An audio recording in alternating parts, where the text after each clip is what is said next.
Good morning, good morning, good morning. On the Muscle Brigade Morning Show, episode number 5.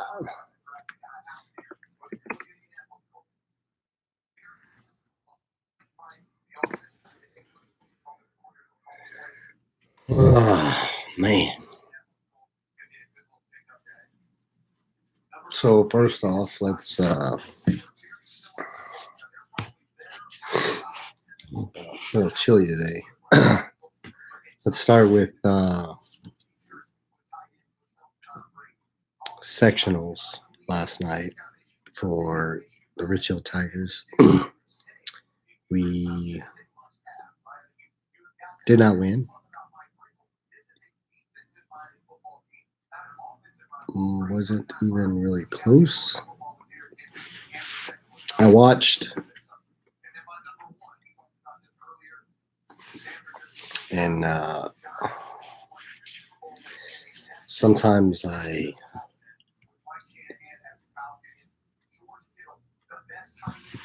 want to bite my tongue, and sometimes I'm like, I don't care. Let's just say it.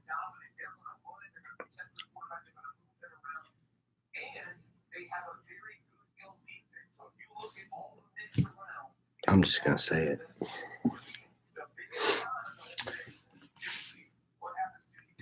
But before I say it, I think Rich Hill's got a better team than our record portrays. I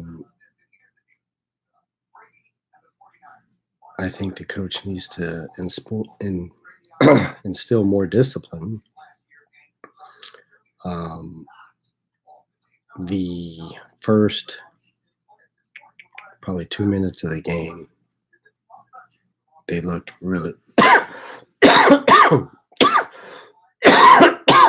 sorry. They looked really well. Rotating the ball from one side to the other. But then they got away from that. And then I have not watched a whole lot of the varsity games. I've watched, I think, 3, and then last night was 4, but I watched it online.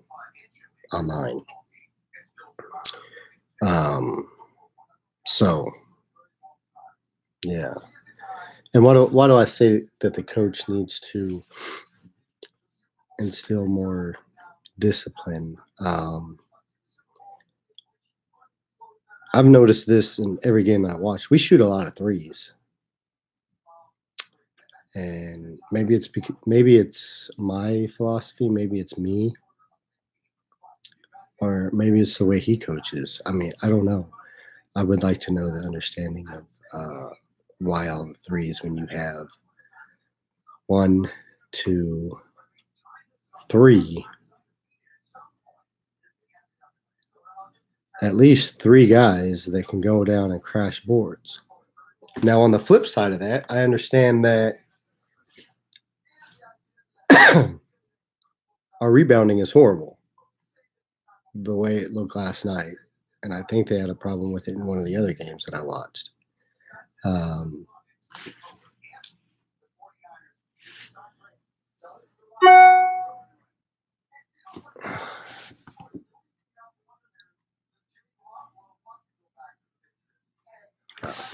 So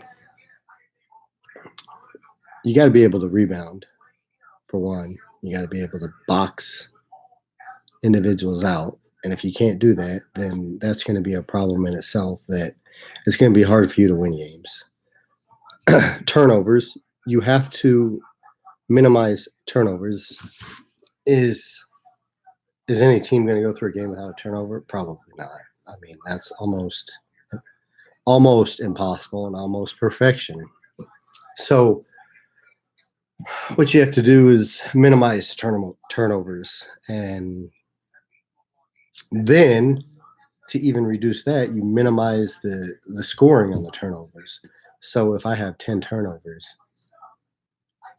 everybody knows that 2 points per score So if I have 10 turnovers and I score on 10 turnovers, that's 20 points off a turnover. So you don't want that. So if I score 5 times, that's 10 points off of 10 turnovers. That's not too bad. The other team's like 50%, but defensively you're 50%.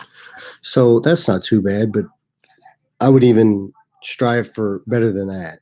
I would strive for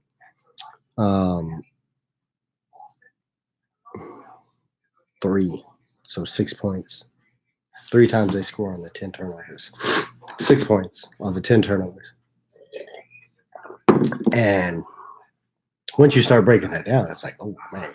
So statistically, and everything's going to statistics nowadays. So statistically, at 20 turnovers, let's say you just had a bad game and you had 20 turnovers, but your defense is still sound. If you're down to 3 scores for every 10, 6 points for every 10 turnovers, now you're at 12 points for 20 turnovers. That's pretty good. So 3, 6 out of 20, 20 out of 6 out of 20. The breakdown, the mathematical breakdown of that. Let me see if I can't pull it up here. Bring out my calculator. What did I say? 20. Let me see here. 6 divided by 20, 30%. You're looking at, or did I say 20%? 30%. You're looking at 30% effectiveness for defense. To where if you did 5, 10, 10 to 20, 10 out of 20 is 50%. So that's just crazy. Good morning. The birthday girl is awake. Well, her birthday was yesterday. Get your finger out of your nose. People don't want to see that. People don't want to see a finger in your nose. No, they don't. Do you like watching your finger in your nose? No, get it out of your nose. Oh, man. See, if that's not going to make me hit 1 million views, I don't know what will.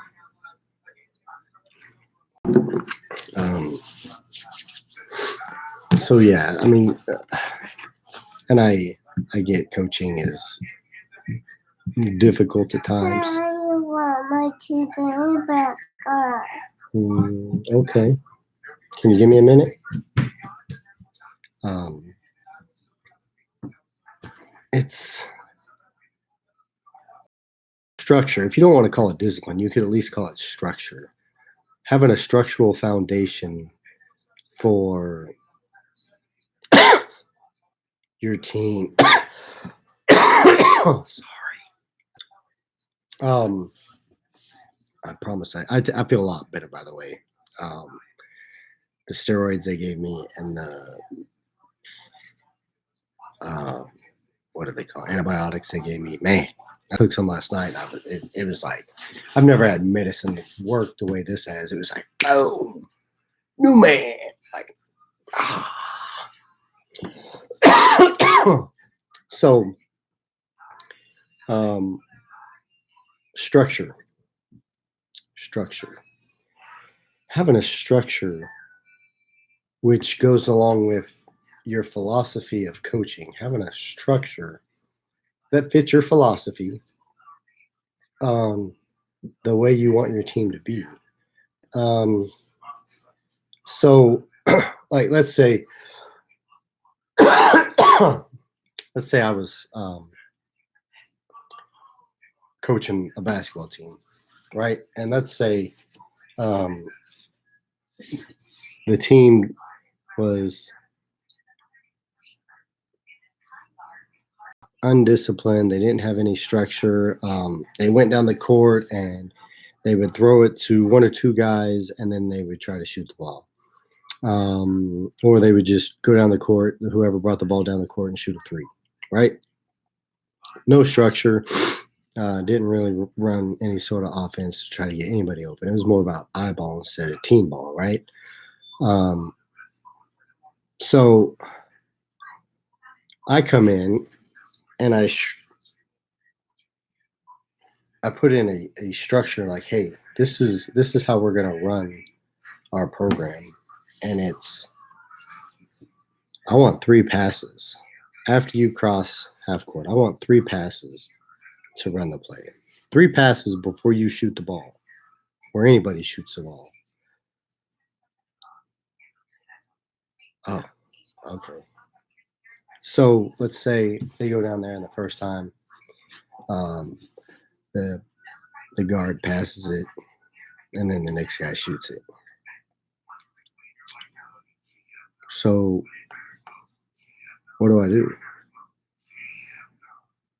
Well, I call a timeout, or I just yell at him right there on the court, like, "Hey, 3 passes, 3 passes. I told you 3 passes. We're gonna do 3 passes, right? Right. Boom." So let's not worry about that timeout. We just gonna yell at him on the court. So then your point guard again is bringing up and be like, "Hey, same play," or I mean, you could run the same play to both sides, but hey, make sure you go back to him, right? So he does. Boom. Passes the ball to him. And he shoots it.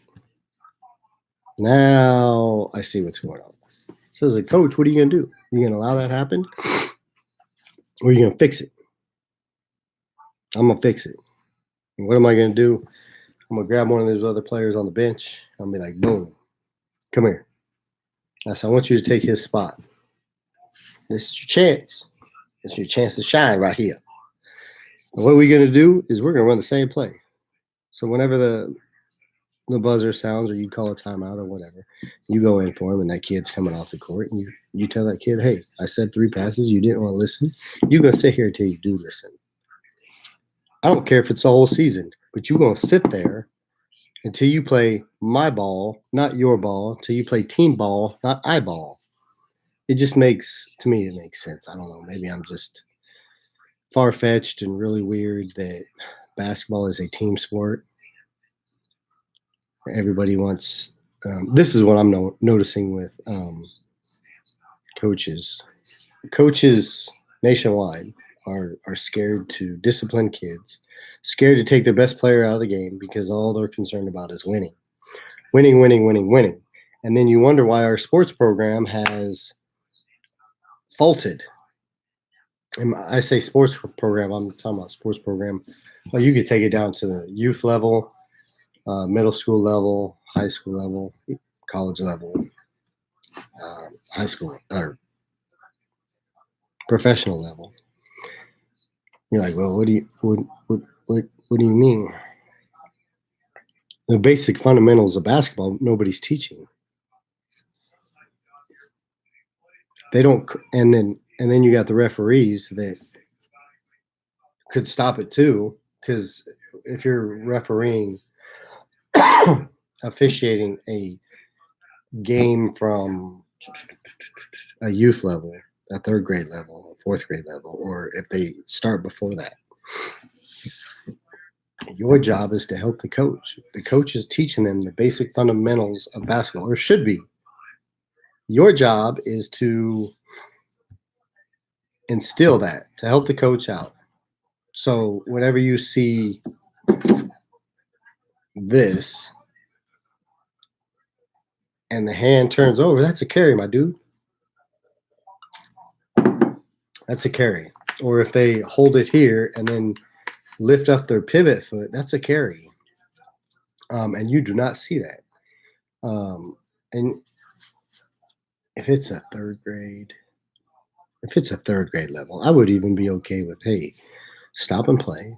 Explain to them, like, hey, you just carried the ball, or you just walked, or you just double dribbled. Explain it to them. And if you want to give the ball back to them, by all means, give it back to them. I don't care. It's all about education and fundamentals of really any sport: basketball, baseball, football, tennis. Don't ask me about tennis. I have no idea about tennis. So, yeah, I mean, structure. You got to have a structure for your team. And I don't know.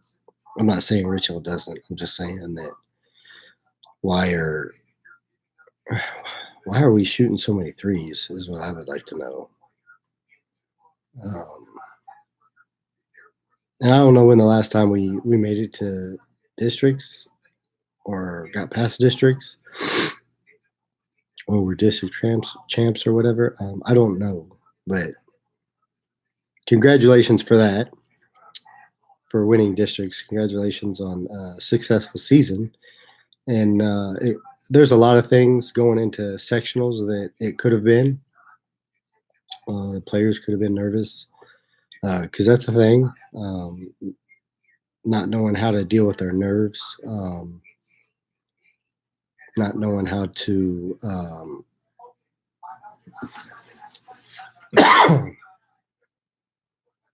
exert that energy from the nerves into a game time situation.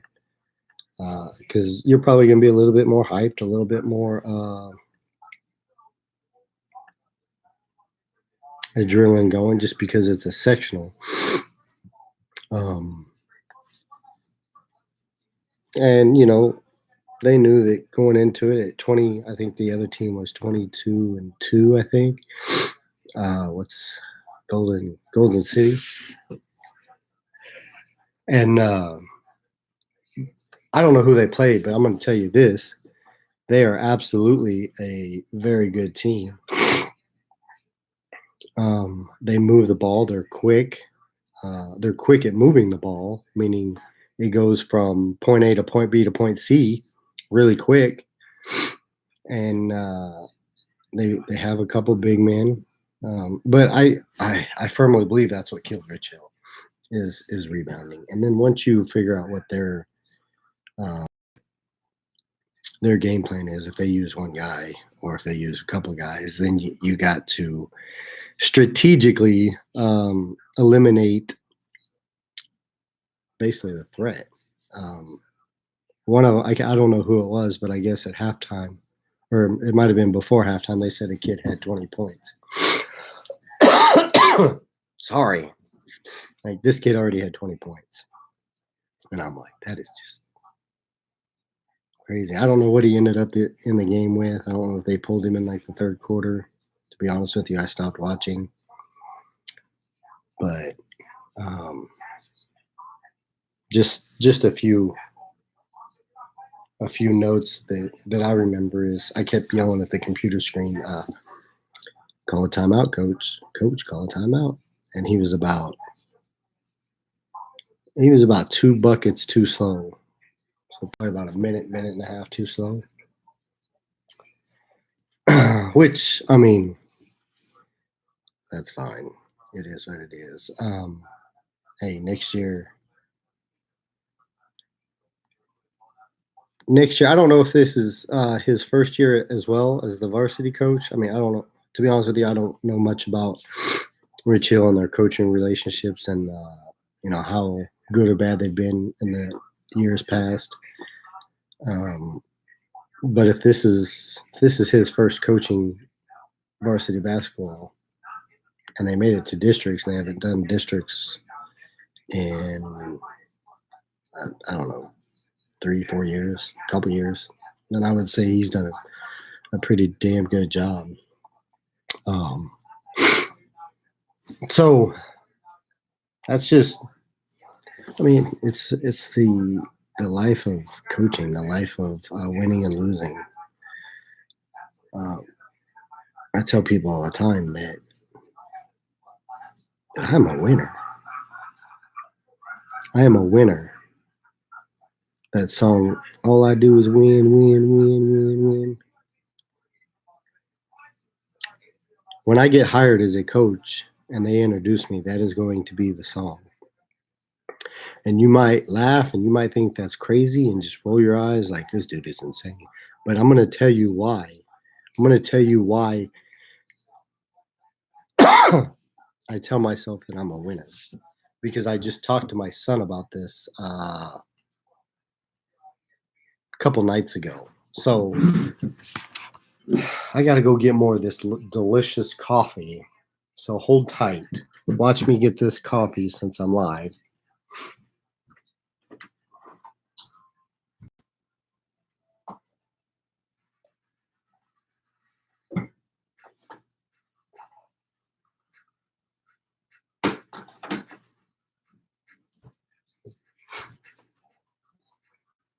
Quinlan.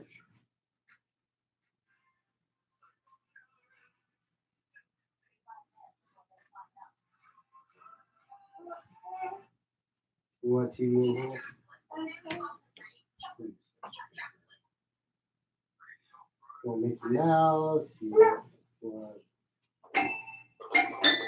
Paddington?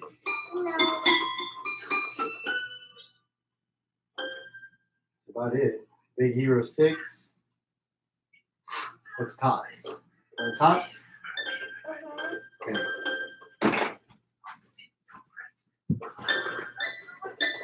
Oh man, I lost whoever that was.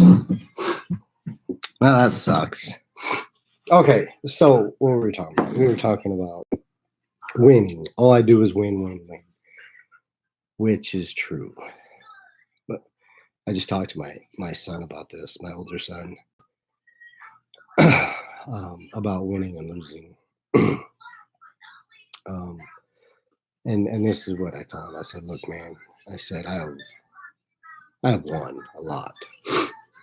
I win. I consistently win. I win, win, win. That's what I do. I said, but I said, I'm not arrogant about it. I'm not cocky about it. Why? Because with each win that I have came losses. As much as I've won, I've probably 2 or 3 times lost more than that. And he was like, what? Here we go again, Dad and his stories.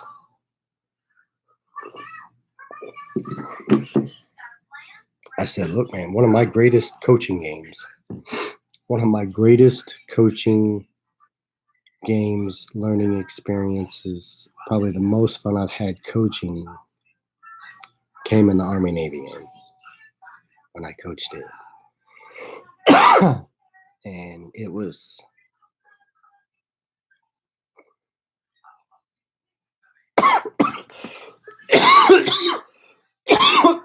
God, I'm sorry.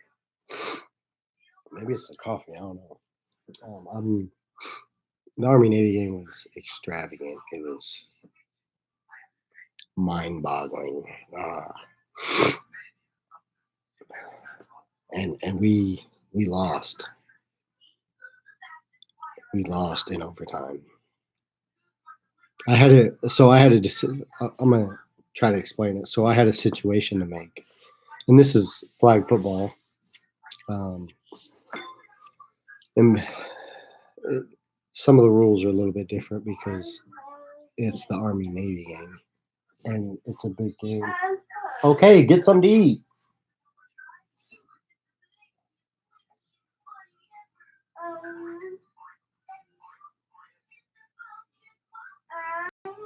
You got donuts in there.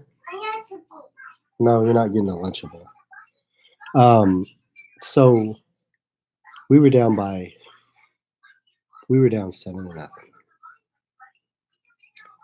Fourth quarter, we come rolling back and we scored. So the score was 7-6. You kick a field goal from the 2-yard line. So the 2-yard line, so it'd probably be not the 9-yard line, 10. Probably be the 10-yard line where they hold the ball. You kick a field goal, and it's 1 point. You back it up.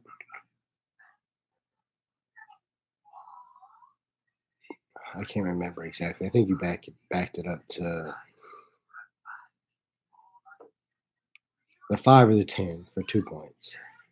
And then you could also go for 3 points and kick a field goal for 3 points on like the 30. So that would have been maybe it was a 25. I don't know. It was like a 35 or 40-yard field goal. And I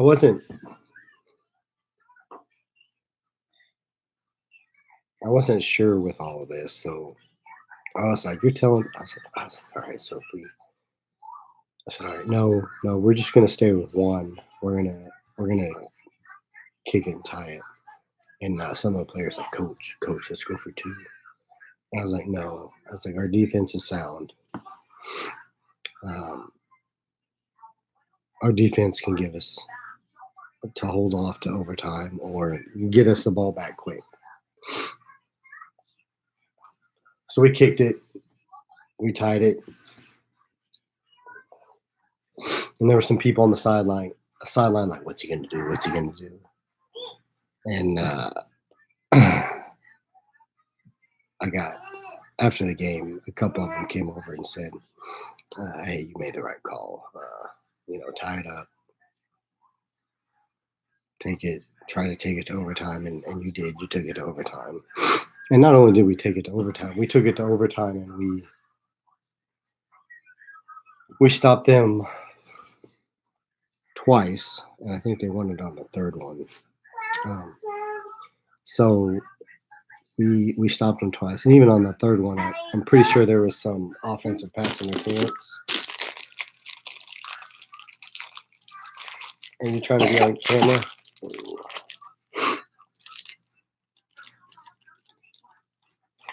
So it was a good learning experience. We lost, and I told people, I said, for 2 weeks before I got the video, and the video is actually up on YouTube. Before I got the video, I replayed it in my head for like 2 weeks on what I should have done different. Should I have made a quarterback change before halftime, or was halftime the right call? Since then, I've said that the halftime was the right call because the quarterback that I had was phenomenal in practice, and then it got to the game time, and he didn't want to run, he didn't want to get rid of the ball. So I put it into the hands of somebody else, and he was a playmaker. So I mean, that's what helped us. And our defense was just, I mean, stacked. They scrapped and they fought. But anyways, we're not talking about that. Coaching and life and getting these kids to understand that there's more to life than sports, but they also need to understand that their sports is the foundation, because what you're going to learn in sports is a foundation to life. That's just the way it is. It's just the way it is. Some of the things that I learned in football and baseball, I apply to everyday life. So the foundation is there. That's where your parents come in. Set the foundation. I told my son about the foundation too. I call it a foundation. You set the foundation. Your parents are there to set the foundation, and as you grow, they also mold the foundation. That's what they're there for. And when you don't have that, there's no foundation. Or if some parents think that they're doing what they're doing and they're not really doing it. So it is what it is. And then as the parents have put a solid foundation into their kids' life, then you have teachers, coaches, friends of the family, maybe some police officers or firefighters or doctors or lawyers or anybody outside of household that are also going to come in and shape this foundation and shape beliefs and things like that.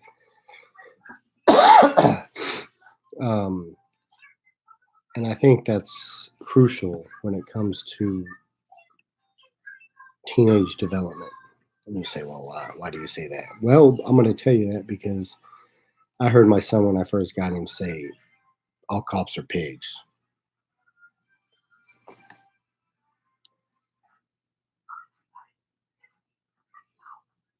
and we were in the car, and I almost hit the brake so hard. I said, "What? What did you just say?"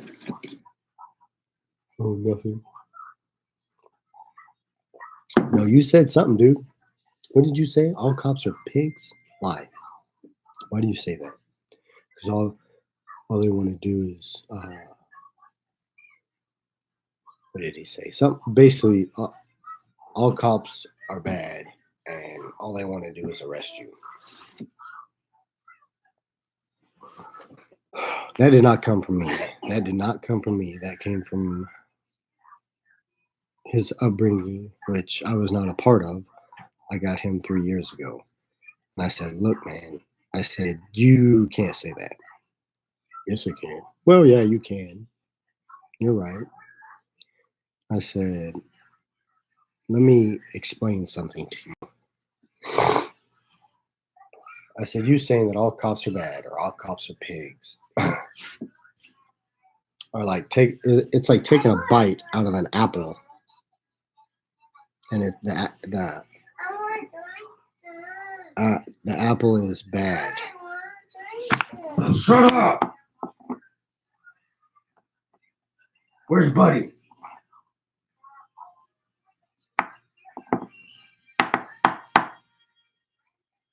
You need a drink? What drink? Well, you can't have apple juice.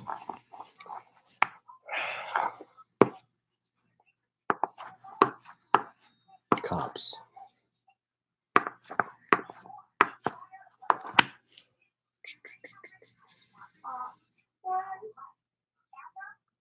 You want what?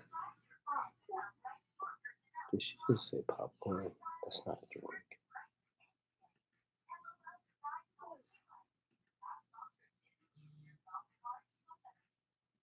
My participants is me. Nobody else is, I guess.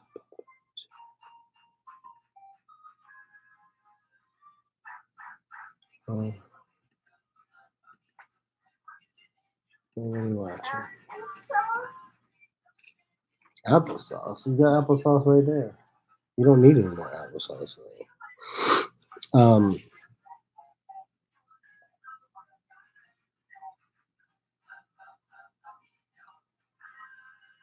Cops. So you take a bite of this apple and it's rotten in the middle. And I told him, I said, "So you have a case of apples." I said, "You take a bite out of an apple and it's rotten in the middle, and you're spitting out, and you're like, oh man, this all apples are bad." That's not true, dude. And you could pick up the next one, it'd be good. I said, just because there's one bad apple in the bunch doesn't make the whole bunch bad. You're gonna have your good cops, your bad cops, your in between cops. I don't know. So yeah. So I'm gonna end this. Um, we actually went a little longer day, 34 minutes. We're gonna end this, and I'm gonna I'm gonna try to do better and start getting some content. I thought I did fairly well today talking about sports and really chill. So and want to talk about it. I'm more than open to talk about it. Um, that's just it's just the way it is. So, anyways, the YouTube, I am out, and I appreciate y'all. If you haven't done so, hit that like button, hit that share button, hit that subscribe button. As I get my life together, there'll be more of this, the Muscle Brigade, and I'm trying to actually find the one that's got like the arm handle, or the two arms, so I can do that one for Muscle Brigade. So yeah. Anyways, I love you guys. Thank you for watching. Just trying just trying to provide a little content for, some small. Thank you guys, and we will be out. Episode 6 coming out tomorrow. What are you doing, Daisy?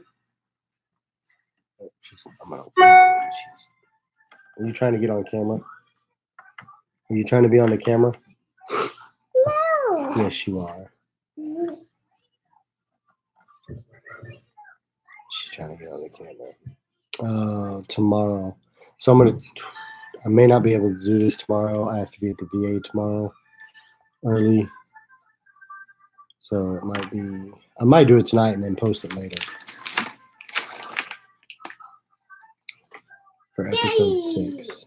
And if you guys want to leave a comment, let me know what to talk about, especially if it's around the Bates County area, Vernon County, Cass County, Henry County. I don't know. I'll be more than open to listening to see what you want me to talk about and whatnot. So I'm going to check something real quick. I'm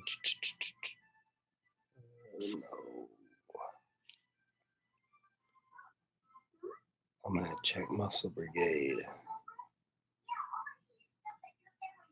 and see if it says I'm live. Search. Boom. It says 17 videos. Oh, it says live now. Videos. Oh, it says live now. Yeah, let's not do that. Be echoing back and forth. So, all right, I'm out. Thanks to YouTube.